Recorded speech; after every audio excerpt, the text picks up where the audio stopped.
Good morning, everyone. I am Tobias Harris, the Senior Fellow for Asia in the National Security and International Policy Program at the Center for American Progress.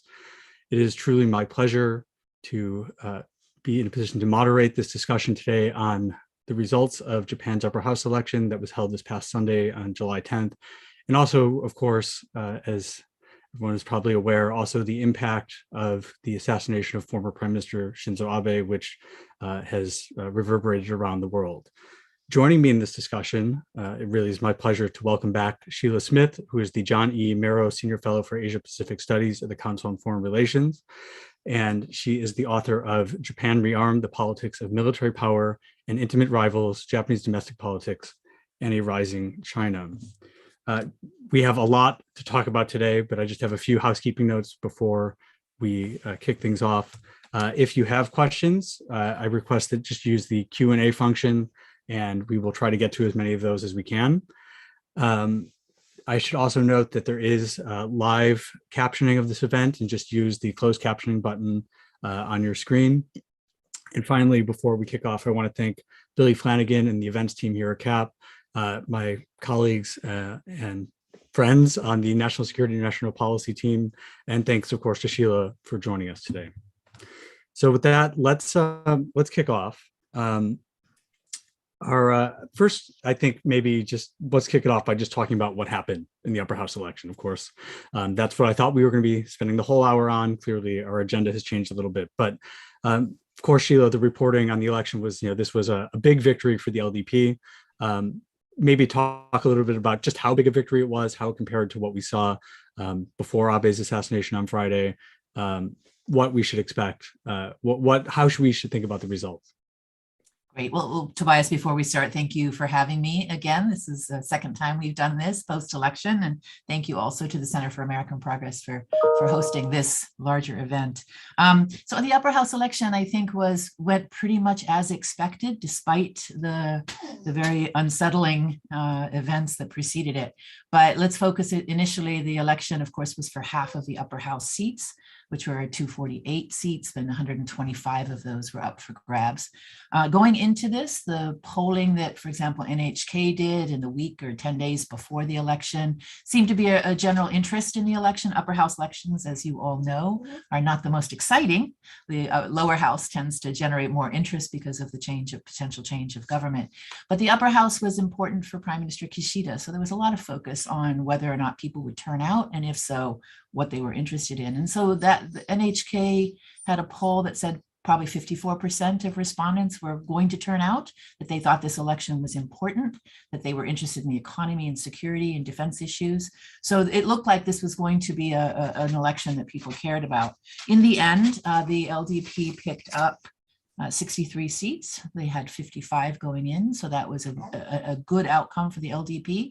Komeito, the ruling coalition partner of the LDP, lost 1 seat, but nonetheless had a 13-seat outcome. So you've got, for the ruling coalition, you have 76 seats in total out of that 125. So good outcome for the Kishida cabinet, gives him, I think, a very solid electoral foundation to pursue his agenda as prime minister.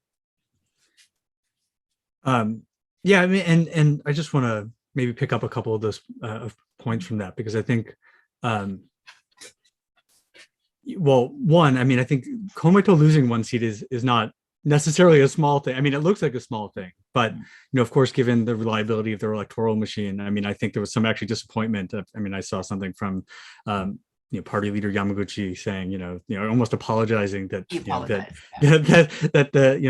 they fell short of where they've been for the last several election cycles. So that was interesting. That does point to a slight shift in coalition dynamics, which as we'll talk about later in the hour, some of the issues on the agenda, that balance of power could come into play. And the other factor, of course, we have local elections next year, and Komeito always cares about that. And so it might make them feel just a little anxious about where they are, that if they weren't able to bring out as many voters as they usually do, how is that going to shape their thinking kind of heading into, debates about defense issues that, they're very anxious about, of course, constitution revision that in theory they support, but it's, it's always about the nuance and where they actually come down on things.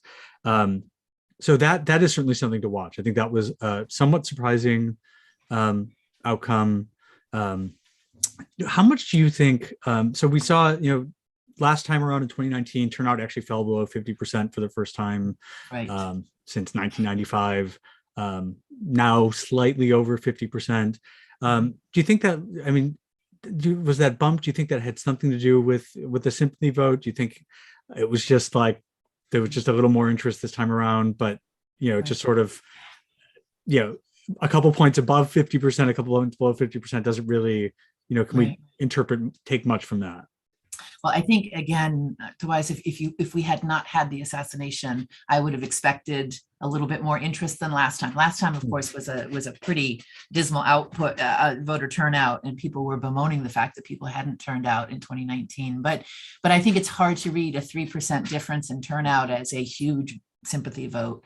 And so I think a lot of us were watching to see what effect this potentially could have, the assassination of the former prime minister would have on turnout. People could also have been scared. I mean, we could have imagined that people would have been a little bit alarmed by this, but I think it was a pretty predictable what we might have seen had we not had the drama of Friday's killing.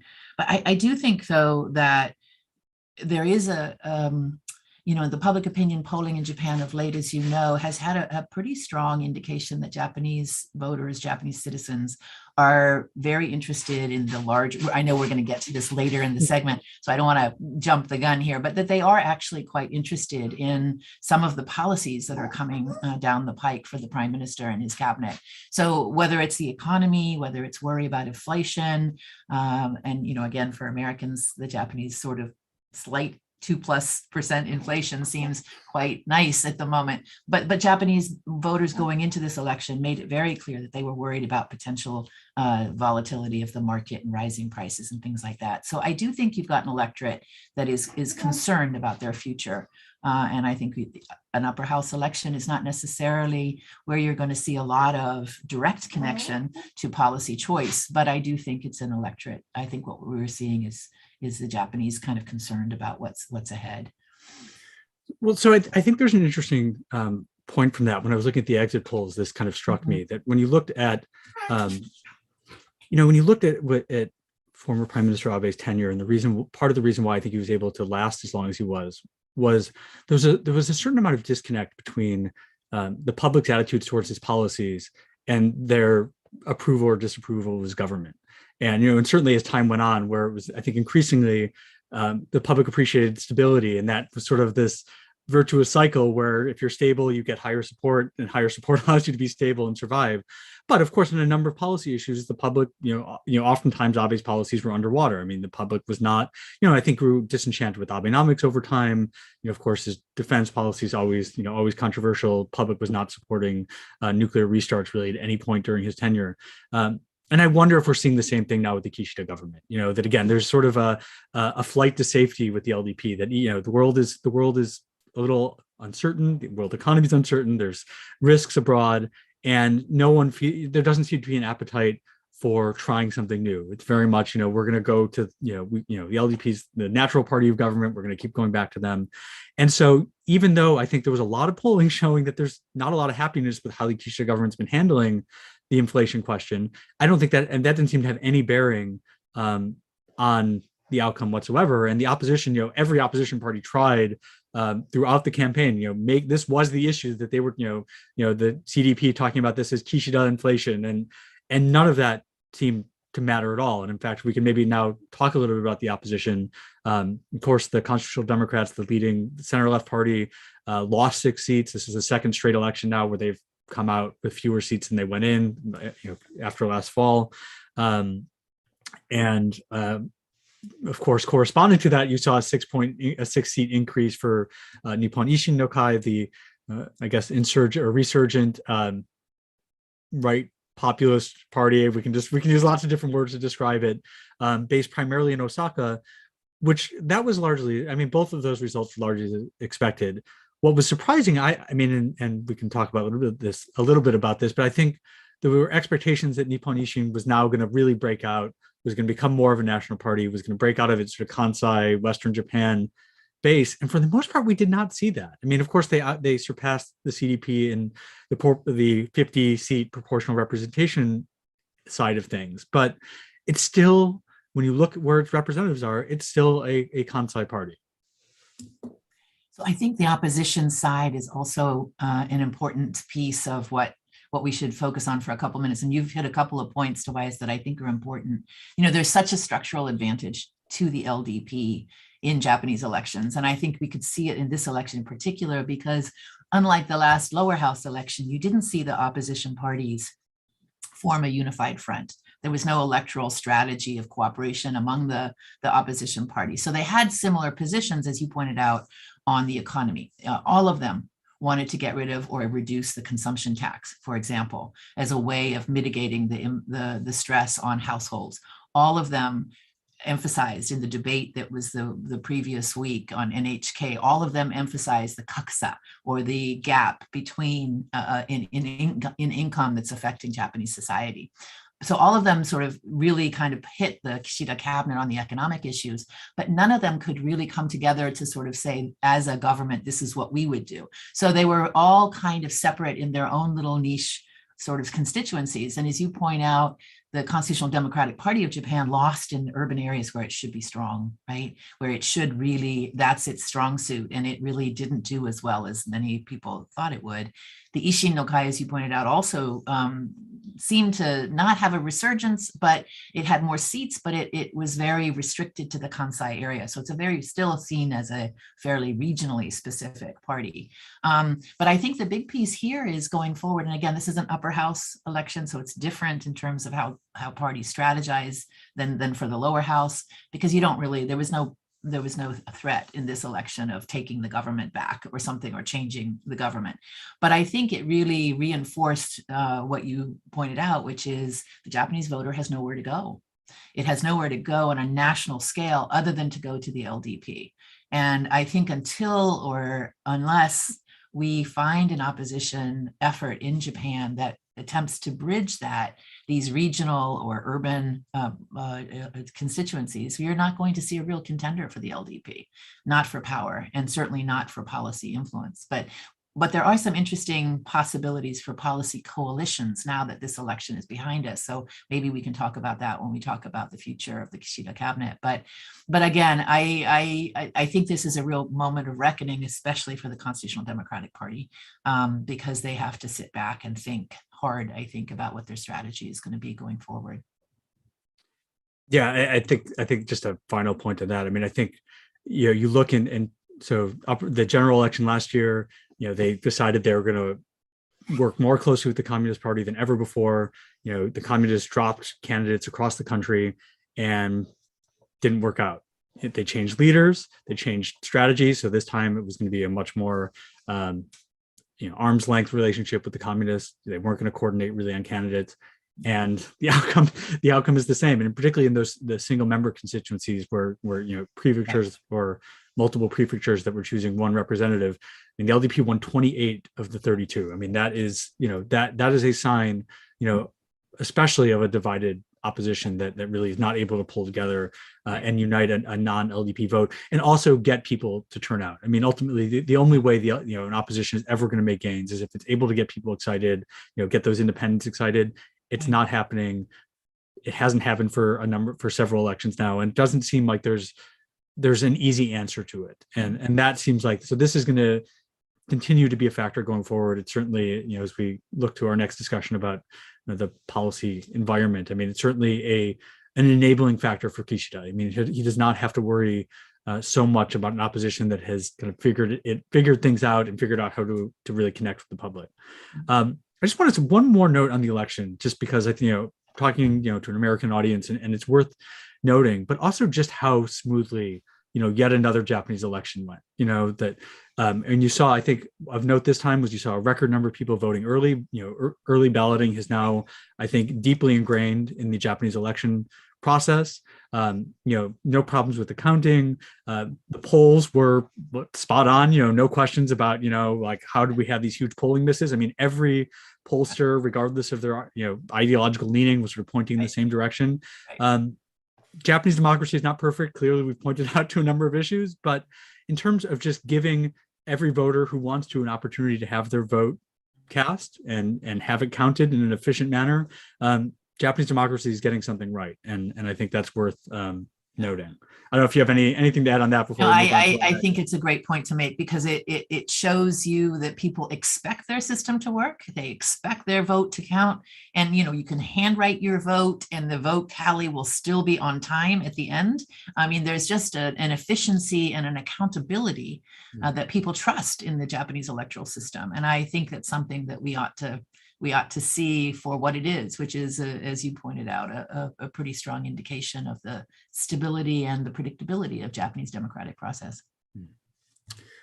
So we've talked about the election. Now let's maybe talk about the other big issue that everyone is thinking about, and you and I, of course, a number of other of our colleagues in this community have been thinking about, and that is the shocking and unexpected death, the assassination of former Prime Minister Abe on Friday. I mean, maybe we'll just start a little bit and just ask for your thoughts, kind of thinking about his legacy and sort of this, and he has been such a large figure in Japanese politics. I mean, not just, of course, everyone thinks about his premiership and, coming back in 2012 and then being the longest serving prime minister, but he was a towering figure for a really long time. You think about really emerging to the fore in the early 2000s, when he became the advocate of the abductees. I mean, he was someone to watch and to listen to, and who attracted a lot of attention. And now, that door has closed, and so, or that chapter has closed. So I don't know if you have some kind of initial thoughts on how to think about that, just the momentousness of that change. Well, I think it's hard to talk about it without talking, just acknowledging the shock. You and I, before we came on camera, where were we? When the phone calls came or when the news came, it initially, I think, my reaction, I don't know about yours, Tobias, but my reaction was, oh my God. And I thought it was because of his political views. Somebody had maybe taken issue or taken this step to political violence. But I think what we've seen in the days that have come out are a couple of things. One is obviously how people around the globe responded. And that was with a great deal of respect for the man that we all saw on the global stage, for Abe Shinzo, the statesman, Abe Shinzo, the author of the Free and Open Indo-Pacific, Abe Shinzo, the man who brought CPTPP to fruition and the EU-Japan trade agreement to fruition when America stepped back from trade liberalization. There's just countless emails, Twitters, letters, demonstration of a personal connection to him among and across leaders. Even Xi Jinping finally weighed in a couple of days late, perhaps, but nonetheless talked about Abe's legacy as some on the global stage. I think at home, his legacy, what was surprising to me in the way the Japanese people responded, obviously, to the loss of his life, beyond the trauma of the assassination, was an outpouring of affection. And that was something we often, as political scientists or as commentators, focus on the controversies surrounding Abe, the ideological focal points of Yasukuni Shrine visits or other kinds of more conservative nationalist impulses that Abe had. Or we think about the corruption scandals of the Abe cabinet while it was in office for 8 years. So there's plenty to talk about. He was a complex man. And as you point out in your book, your very well-written and thoughtful book, this is not somebody who's one-dimensional. You can't just stick a label on Mr. Abe and have it represent the man himself. But I do think in the public reaction you're seeing in Japan, even among his critics, was an affection for, there was a recognition of his greatness as a political leader, as somebody who gave voice to Japanese identity and Japanese interests. Even among the complex, people who are very critical of his approach to some of those issues. But there's also just an outpouring of public sentiment of gratitude, right, for his willingness to take Japan to a different level and to be able to lead the country in a way that I think many Japanese were beginning to feel there was no leader who could really mobilize Japan in the way that Abe did, or speak with one voice for the Japanese people. So it's been an interesting moment to look at the way in which others, both his own citizens of his own country, but also around the globe, have been interpreting his legacy. I wrote a piece for CFR.org, and you've written a lot about our own thoughts on his legacy. And I think most of us start with the man on the global stage, but his family, he had a complicated political life, but he comes from the blue blood family. He really cut his political teeth at the side of his father. A lot is made of Kishi Nobusuke, of course, his grandfather, and those pictures were on the Japanese press as well. But I think he had a very deep relationship with his father. And as political secretary, of course, he was in a position to see what his father's dreams were, and then to bring those dreams to fruition, even though his father's life was cut short with illness. So I think when you talk to Abe, he talks an awful lot about his father's legacy. And how that affected him. And I think that's another piece of the puzzle of the man that we've just lost. It's really interesting that you bring up his father, because in some ways his relationship with his grandfather was cleaner. He of course was attached to him as a child. It was very there's maybe a, I don't want to say innocence, but just like there's the relationship with a grandchild and a grandparent is just a different relationship. And I don't think the relationship with his father was always easy. I think sometimes his father was quite hard on him. But I think there's a really important point in what you make. In some ways, Shinzo was in some ways his father's greatest legacy, in that the tributes to him as a global statesman, and really, like, it's worth just kind of stepping back and realizing, after he returned in 2012, he took 81 foreign trips. Of course, by virtue of being around as long as he did, he was going to take more foreign trips than anyone before. But his energy that he put into relationship building internationally, the work this belief that he could sit down with leaders, and government leaders, business leaders, people all over the world to try to make the case for his policies, to build the relationships that he felt were necessary to secure his country. That is a tribute to his father in a way that would be, and I think that was the thing he saw, and he writes about this, or wrote about this in his, his books, working as his father's secretary, watching his father put the personal touch into relationships. He saw his father's relationship with Secretary of State George Shultz, and the kind of just warmth that his father had. And I think, certainly I think he took a lot from that, and a lot from the experiences of just traveling with him, and a belief that if you can sit down across the table, that there's a way, there might be a way to solve problems. Look, I think this didn't always work out for him. We could talk about his attempts to reach an understanding with Vladimir Putin, and but this was something that I think marked him as really, it helped make him, I think, the most visible Japanese politician in decades. I think we both remember kind of how Koizumi was viewed, and he seemed like this outsized figure, but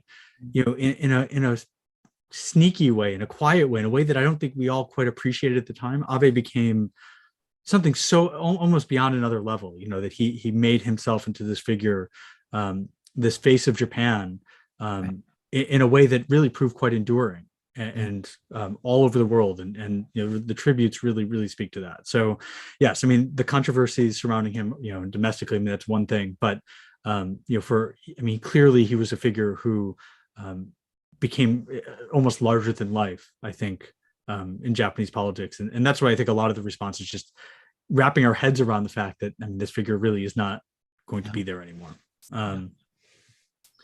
At the end, we were really expecting him to be the elder statesman in retirement, right? And he was obviously, from his activities, his speeches at Lowy in Australia, and he was looking forward, it looked like, to that, playing that role, that elder statesman kind of role, in terms of informing Japanese debate about their choices in the world. And you saw that, again, whether you like the argument or not, but in the nuclear sharing comment, he was going to push, to have these conversations about how Japan's strategy should evolve and how Japan should engage with these conversations as the world changed. And I think that's another piece of the puzzle, Tobias, to appreciate, is that, Abe came back at the end of 2012. And of course, that was right smack in the middle of the really contentious Japan-China relationship, when the clash over the Senkaku Islands.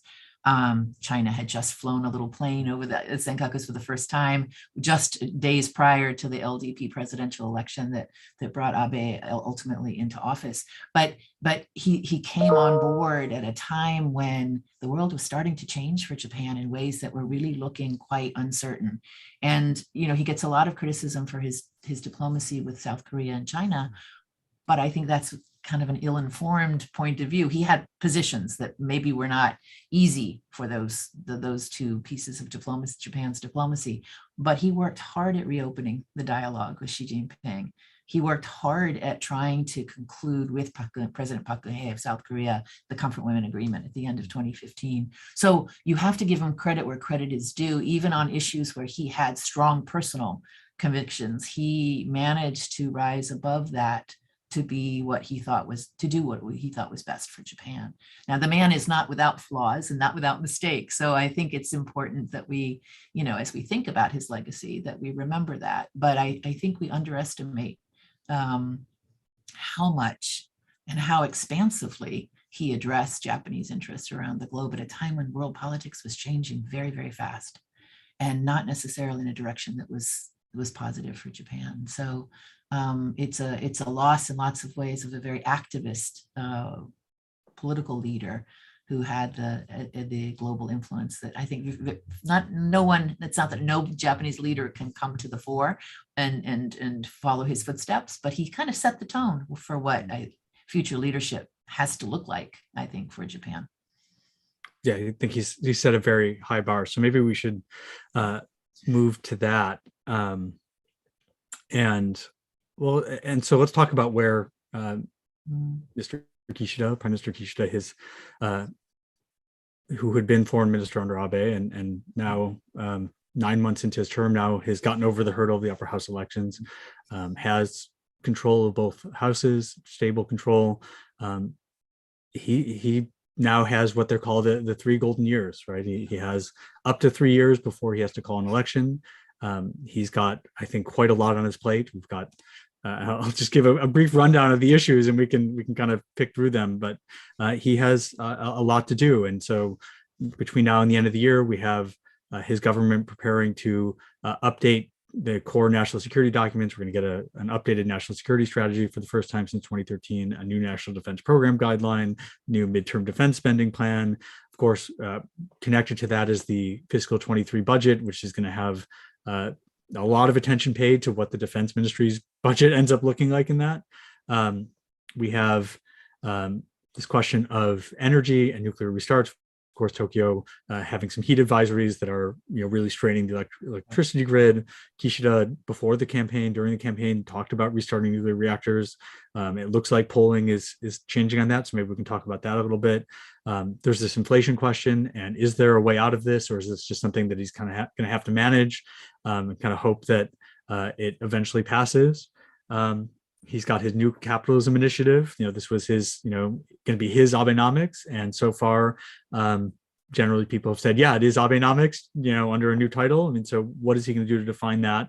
And then finally, I want us to talk about kind of Kishida in this political moment where, I mean, as you discussed, Prime Minister Abe, former Prime Minister Abe, during the first 9 months of the Kishida administration made clear, yes, he was backing the prime minister, but also he was going to use the tremendous power that he had to defend his legacy and to ensure that Kishida was pursuing the vision for Japan that Abe had and keeping him on track.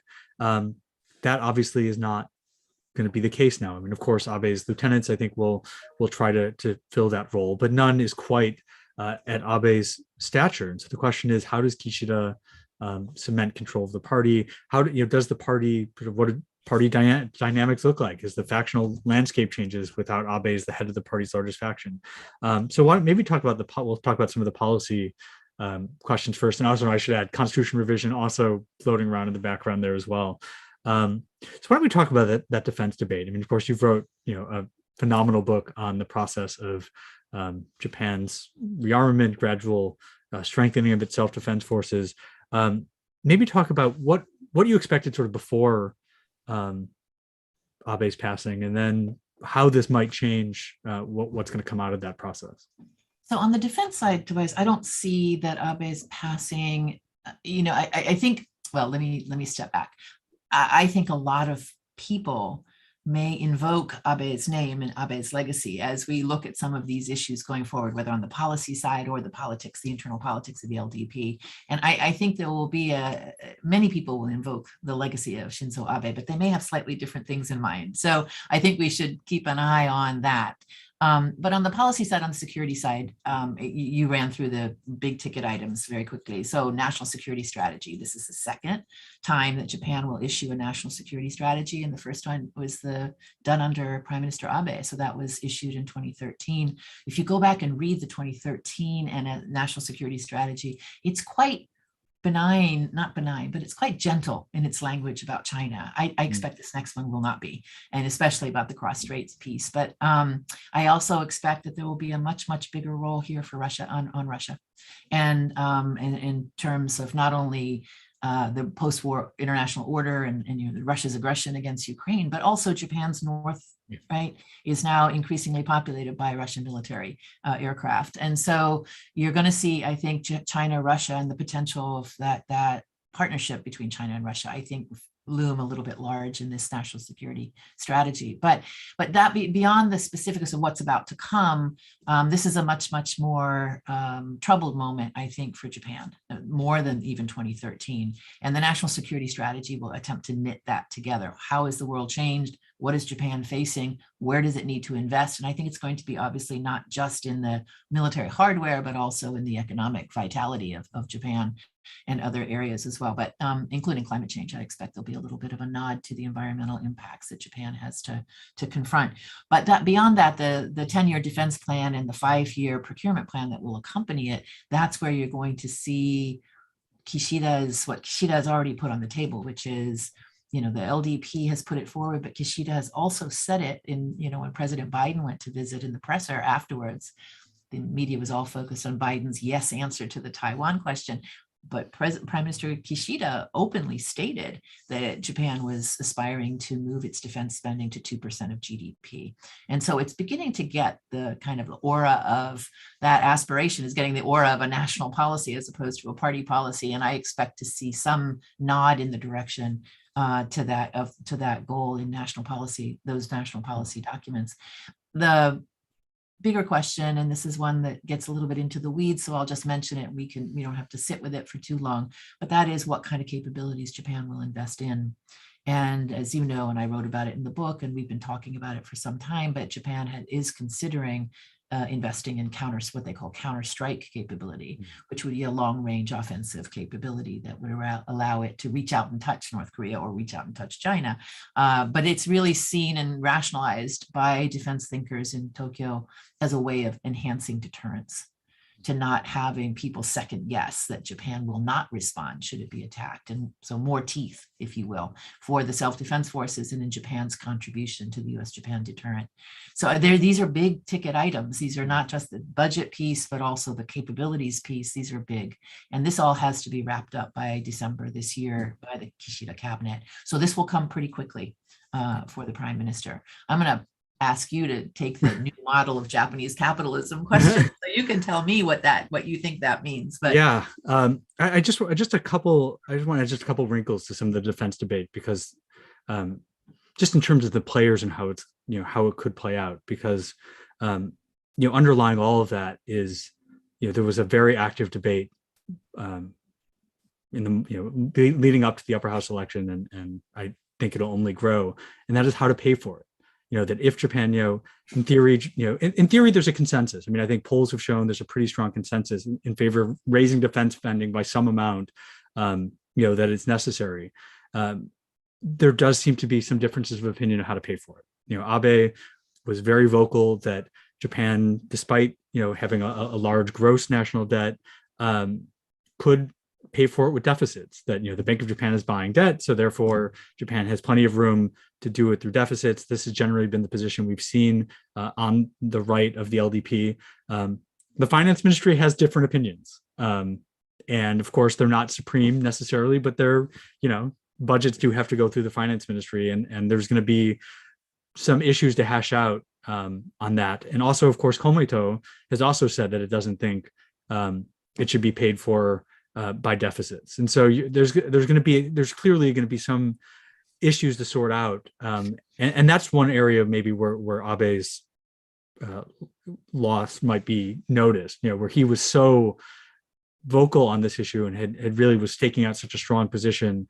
And if anyone was going to take on the finance ministry and push back, he had certainly the stature and the visibility to do it. Clearly, there's going to be, the terms of that debate and the participants in that debate are going to look a little different now.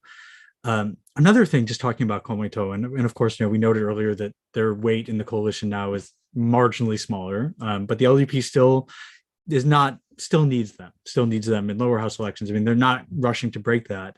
And one thing that struck me, the Asahi Shimbun, University of Tokyo poll of all the candidates, and you get a good picture of their views. While Komeito candidates were on board with more defense spending, they were not as keen on strike capability. And so you do have, so Kishida has signaled where he wants to go. The LDP has signaled where it wants to go.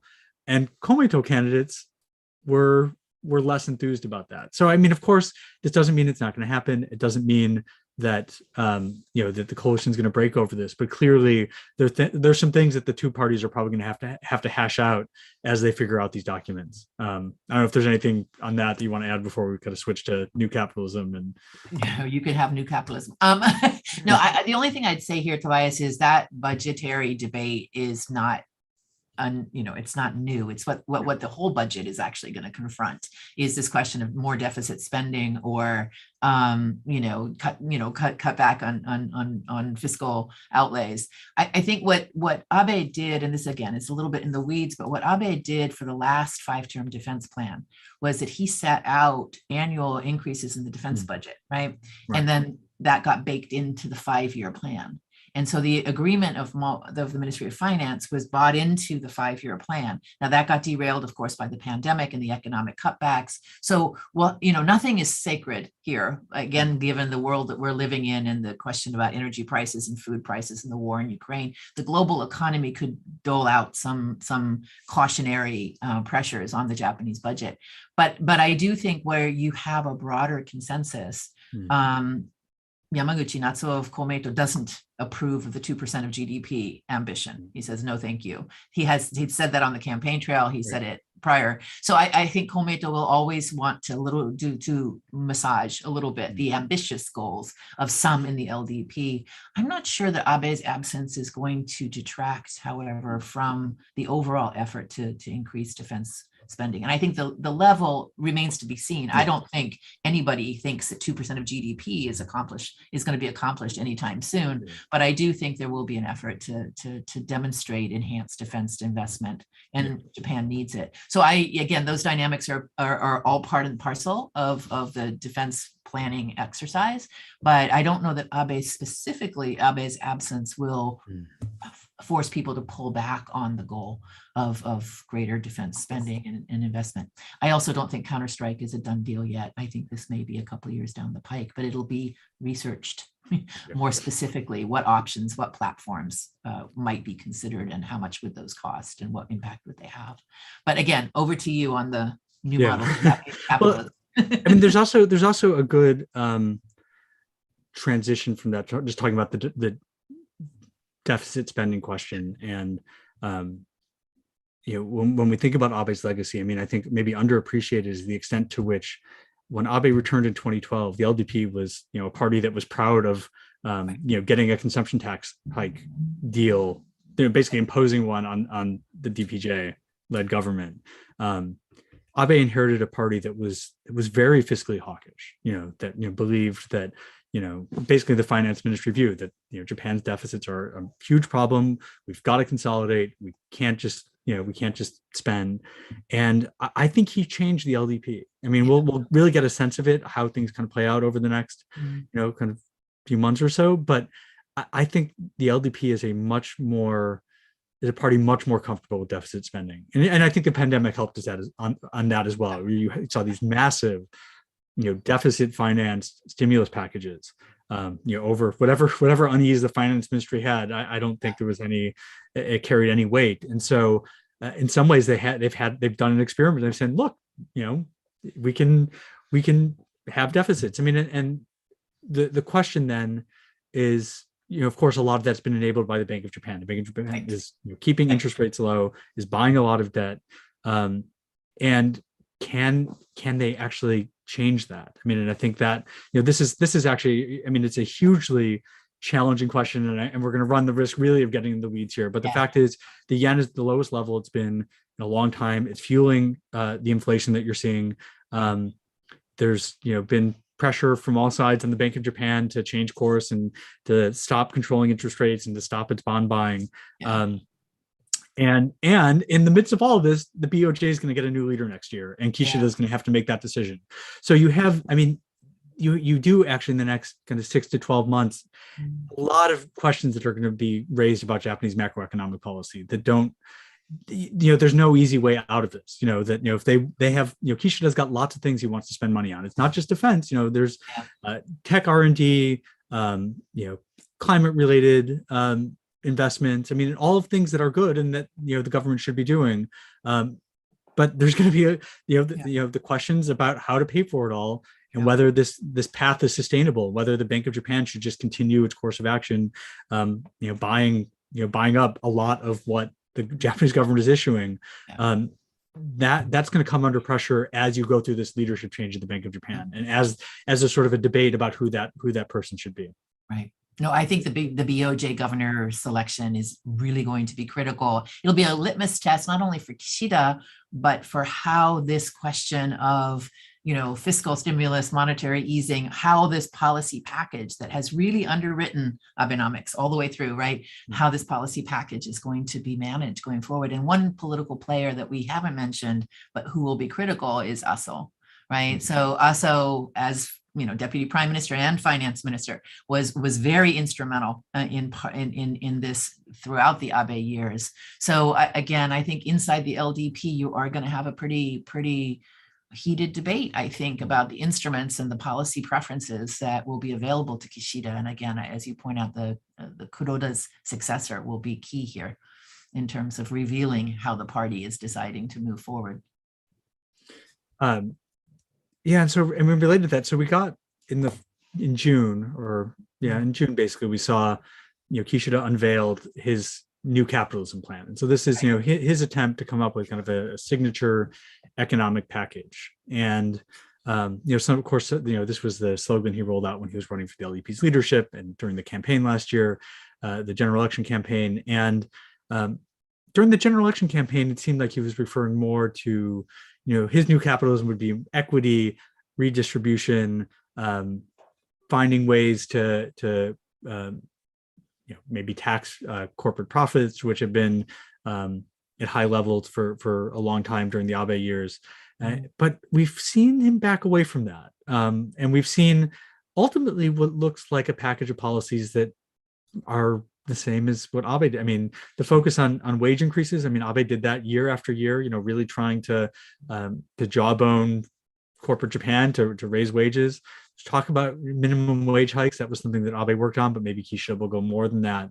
But there's not overall on the whole, it is not there. There's a sense that Abe's package is what there is, that you're going to get some mix of policies that, fiscal stimulus and monetary stimulus, and then, trying to raise the productivity of the Japanese economy, by moving, production into high tech growth sectors, trying to find a way to reverse the decline of the labor force. And of course, you've had a long-term decline in the working age population, and so trying to expand that by bringing women into the workforce, finding ways to encourage women to enter the workforce, finding ways to keep the elderly in the workforce, finding ways to use foreign labor in different ways, which of course is, I think, has maybe been a little on hold during COVID. But all of that is there. I mean, you look at his, in that policy blueprint. The one thing, and maybe this is something to pick up on, the one thing that I thought was interesting in it, though, was the rhetoric about deglobalization. And that seems different. And I wrote something a little while ago, just kind of noting the difference, where Abenomics, I felt, was the world is, it's a competitive global economy. We've got to find a way to compete in this like fierce global, globalizing economy. And, that means opening the world. That means, all the reforms that we're doing. It's a different tone, I think, from the new capitalism. Some of the policies look the same, but it's much more, there's the supply chain resilience. There's the how do we strengthen ourselves for a world in which actually the lowest price is not going to be the driver of business decisions. There are other factors here. I don't know if you've noticed that sort of in some of these discussions. Well, I'm conscious of the time, so I won't go on about it, but we also have to recognize that Kishida has put this emphasis on the economic security legislation, right, which is a package of all these issues of supply chain resilience, enticing foreign direct investment for semiconductors and other kinds of critical technologies, as well as in the next 2 years, there will be a set of priorities outlined on what kind of critical technologies Japan needs to have onshore in its own area, and what kind of technologies they're going to protect. Japanese technologies they're going to protect from sharing through classified patents and things like that. So the economic security basket is indicative of what you pointed out, which is that tension between Japan that was openly supportive of a global trading order and premised its growth strategy on that, versus a Japan now that is like other countries, like the Europeans and us, they're pulling back, or they're recognizing that some limits now need to be placed on that reliance on an open economy, and that there is some kind of autonomy that needs to be factored into both technology development and protection, but also the kind of manufacturing capabilities that Japan will have to have on its own shore. So I think you're looking at a world that is rapidly in transition, and so these policies are changing quickly. But it does really change the premise upon which Kishida is going to have to think about both economic growth strategies, but also the redistributive aspect that I think is part of his new model of Japanese capitalism. This is a very tricky moment for all of these policy sort of ambitions to come together on the economic side as well as on the security side. So it's a complex agenda. I want to make sure I ask this because I know, at CFR, you track the Constitution debate very closely. This is hard to maybe talk about quickly, but Kishida, of course, comes out of the election, says, I want to get a proposal for constitution revision out there. Of course, this was an issue that was central to Abe's ambitions and something he pursued for years and years and years. What do you expect coming out of this upper house election on the Constitution? So the piece that I wrote about the upper house outcome, Tobias, on CFR.org, and Billy has kindly included it in the chat. I actually focus on the constitutional issue because it was coming out. The FT did a big piece that constitutional revision is coming down the pike, and you're right. At CFR, we have since 2019, we have had an info guide. So it's a kind of primer for people to go to look at how the constitutional revision debate has evolved in Japan over the years, the history of the politics and public attitude. So it tracks what's changing and what's not. So it's useful for people who are interested in this issue. So please take a look if you are. But the long and the short of it is, this is not something that's going to be imminent. This is not something that Kishida, even if he goes full throttle on, can get done quickly. But what we got out of that upper house election is, to be sure, a 2/3 majority in the upper house of political parties that say they are open to amending the Constitution, not necessarily pro, but they are open and they have issues that they would like to see discussed. And if you listen to Kishida's language, he says, hatsugi shimashou, let's start deliberating, let's start talking. So what he wants to do is bring the parties that are sympathetic to the idea of amendment together. And I think I'm going to watch to see what his party leadership appointments are going to look like, because that'll help us understand who would be guiding that. The LDP as a party will do it rather than the government. So this is not Kishida himself leading it, but his party will lead the conversation. And I think that'll be interesting to watch as well. But I don't think we're on the threshold of revision tomorrow. One last piece here, I think it's important comparing Abe's advocacy for revision versus Kishida's kind of oversight of this issue. Kishida may well be more successful in moving the needle a little bit because he's less ideologically motivated to say this is a Japanese constitution. This is, you know what I mean? Abe had a very strong point of view that this needed to not be an occupation American written document, but needed to have the imprimatur of Japanese voice. Kishida may very well approach this as governance reform. Yeah. This is going to make democracy in Japan stronger, or it's going to make governance stronger. So I think there'll be a different language that the LDP carries forward, perhaps, and that may get a more receptive audience in Japan if they can prove that it's going to be to the benefit of the Japanese people. That's actually a good, talking about the politics constitutional revision, maybe a good transition to just maybe in the time we have left, talking a little bit about the political landscape. We've gotten several questions about kind of the factional landscape after the upper house election, after Abe's death. And of course, for me, that is kind of the biggest question we're looking at, right? That you have, it's less even about what policies are the LDP supporting, because frankly, I mean, I think, I have something actually in Nikkei Asia out today talking about actually one of Abe's legacies was really changing the LDP into a much more coherent ideologically conservative party. In some ways, Kishida is sort of this last liberal at the top of, a pretty conservative group. And of course, there are some differences we've talked about him, but just in terms of Kishida's ability to control the party, to make it, sort of a vehicle that kind of answers to him. And, of course, which is what enabled Abe to last as long as he did, that he had, he had disciplined the party. The party basically was not unruly. He managed to sideline potential critics and rivals. Kishida now, is in the driver's seat. His faction is not the party's largest. He depended, in the second round last year, he really needed the Abe, what became the Abe faction support. The Abe faction doesn't have Abe doesn't have a successor just sort of waiting to step into that role. Lots of talk about that breaking up. So what is what are you looking for in terms of just the kind of internal LDP dynamics? And, does the Abe faction survive? Does it splinter? What are you looking at this point? So a couple dynamics that kind of underpin the 8 years of the Abe tenure. And one is, of course, the friendship or political friendship between Abe and Aso.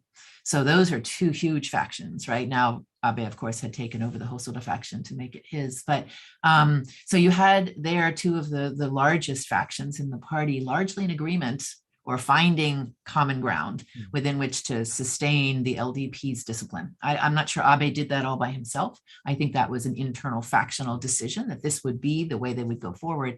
And that allowed then, I think, 5 or 6 elections under the Abe leadership of the party, in which you maintained that 2/3 majority. So I think the LDP as a party understood that being out in the wilds of being an opposition party was very uncomfortable. And second, they had to come back and assert control, and that their primary goal should be the 2/3 majority in the lower house. So I think you've got that consensus that also accompanied Abe's leadership. Under the surface was also a sense within the party that that's really what they needed to keep their eye on, is keep their eye on the ball of the majority in the lower house, supermajority in the lower house. So it allowed Abe to do all kinds of things. So Kishida and Aso now, and whoever then emerges from the Hosoda faction, then Abe faction, right? Whether they can craft that kind of common ground remains to be seen. And whether they will rally around Kishida in the same way remains to be seen. But as you point out, who's coming to replace Abe in his own faction is not so clear, but the Kanjicho, the faction officials are starting to have that conversation as we speak. It will not be Abe, right? It cannot, no matter who it is, it won't have the heft and the voice of a former prime minister of Abe's caliber, but it will be the largest faction. So it has weight in the political balancing act. At the end of August, Kishida is going to announce his new cabinet and the new leaders of the new leading positions in the party. This is where I think, as you suggested, that Abe's what happens in the wake of Abe may come a little bit more clearly to the fore. So people like Takaichi Sanai, who, as you know, are head of the Policy Research Council, who was very much a partner with Abe, right? Had very much Abe's views on defense and on other kinds of issues associated with the conservative right. She, will she retain her position? I don't know. Will committee positions like, Higeno Sato, the Mr. Sato, who is the head of the Foreign Affairs Committee of the party, also has views quite in affinity with former Prime Minister Abe's. Will he continue to lead that committee? So there'll be some ways where we can see, the idea side of Abe's legacy. Will those people who are so forcefully arguing positions that are on the right, will they continue to have the prominence they had under the early parts of the Kishida era? I don't know. I expect to see the foreign minister, Hayashi Yoshimasa, continue. I expect to see Motegi continue as Secretary General of the party. Again, another close ally of Kishida, and someone who himself has aspirations for leadership down the pike. Those positions, I think, might be continuous. I don't know that Kishida will change those, but there may be a whole bunch of others that could be up for grabs. And that's where the personnel choices of Kishida, I think, will reveal to us the kind of his understanding as prime minister, at least, of what the internal party dynamics look like and how to sustain support across party lines. I mean, across sort of factional lines. Yeah. I mean, I think, this question of whether the Abe faction holds together, there was a lot of dissatisfaction during the leadership election last year that the faction didn't have its own candidate in that leadership election. That here we are, we're the party's largest faction. Why are we a vehicle for electing leaders from other factions? Where's our person? And if they can't coalesce around that person, you wonder, do you start seeing, and again, some of this is going to depend on Kishida's approach to this reshuffle, right? If he uses the reshuffle to say, you might be the largest faction, but I'm, you're not going to get your due. I'm gonna pick people who are my people. Does the faction splinter? Do people start realizing I might be better off, finding somewhere else where my fortunes, and which does not necessarily mean, I think, I don't think we're going to see this massive swelling of Mr. Kishida's faction, the Kochikai. Its history being, it's, to the extent that there are liberals still in the LDP, that's where they are. I wonder if Motegi, though, is maybe, I mean, he's been quiet, but I wonder if his faction has kind of gradually become the third largest, or tied for second, I think, most recently. I wonder if he benefits. Of course, I wonder if also picks up some, some of the doubters from the former Abe faction, and I mean there's going to be movement. I think, and we'll have to see just how much before, how much after that cabinet reshuffle, but it's definitely going to give us, I think, a very good snapshot of how Kishida plans to manage some of these personality issues, because ultimately a lot of these faction issues are they're as much about personality as they are about any particular ideological orientation. And they're about who's in charge, who's wielding, pulling the levers of power, rather than what exactly they're doing. And that's kind of what we're watching for. I know time is short. I will only add one more dimension for our listeners to continue to watch as they watch the LDP regroup in the wake of Prime Minister Abe's passing, and that is the generational tension. We saw that in the last presidential election in the LDP, that there were voices, and Kishida led that actually when he challenged Suga, who basically said, we want a more representative, policy-driven kind of internal debate. We want more voice and what kind of policies our party puts forward. And here they would be less conservative nationalist, sort of that kind of idea of the right, but more pragmatic kind of technocratic ideas about what the policy as a conservative party should pursue. And of course, you've got voices here with Konotaro, you've got a whole bunch of people who are also in the mix here in this next upcoming generation. So generational tensions, even within the ASO and the Abe faction, were a little bit on display. And these are not necessarily going to align around that old right-left liberal right, liberal conservative kind of ideological point of view that we think about of the LDP in the past, but they may very well coalesce around policy priorities and other kinds of ways of creating accountability and governance inside the party itself. So lots to watch inside the LDP going forward. That is a great note to end up on. We are exactly at 11 o'clock. Sheila, thank you for, I think, flagging that, because I think it's hugely important. There is roiling turmoil within the LDP. We know it's there. And so, really it's a question for how does Kishida manage it? How does he maybe use it to his advantage? How does he, and can he turn that into a long-term administration of his own? And I think we're, buckle up, because it could get interesting for the next couple of years. So thank you so much. Yes, exactly. We'll definitely keep us busy. Thank you so much, Sheila, for sharing your insights. Thank you, everyone who participated. I think we got to some of the questions just in the course of our conversation. If we didn't, I apologize. Stay tuned for more events like this, more conversations. Sheila and I might have another conversation coming up on a podcast. We'll see. And thank you, everyone, for joining us today. Thank you, Tobias.